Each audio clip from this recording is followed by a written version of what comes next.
Уважаемые горожане Первомайского района, дорогие депутаты, уважаемые гости, я от имени мэрии, от себя лично сердечно поздравляю вас с закладкой капсулы строительства детского сада. Как вам известно, в свое время по патронажам великого писателя Чингиза Айтматова здесь функционировал детский сад с кыргызским языком обучения.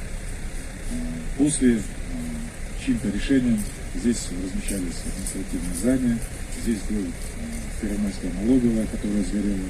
С тех пор шли судебные тяжбы, шли споры, были попытки захвата этого участка бизнесменами.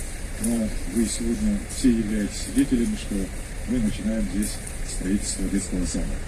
Я думаю, что совместно с депутатами Бишкекского городского кенеша по поручению президента мы восстановили эту историческую справедливость, и в этом месте будет детский сад.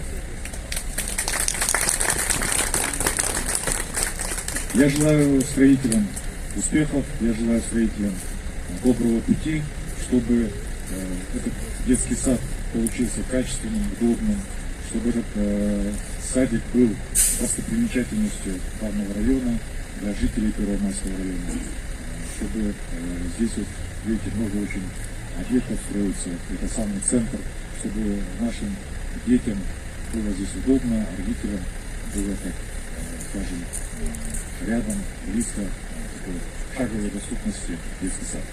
Всем желаю удачи, здоровья, желаю, чтобы в нашем городе побольше строили социальные объекты, школы, детские сады, объекты инженерной инфраструктуры. Уважаемые жители Первомайского района, я поздравляю всех вас с сегодняшним началом строительства. Это хорошее мероприятие. В 2019 году приоритетными были строительства именно основных детских садов, школ.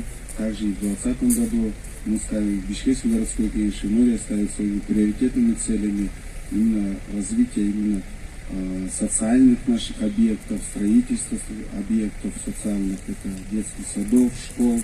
Я думаю, эти планы все мы реализуем с вашей помощью, уважаемые жители.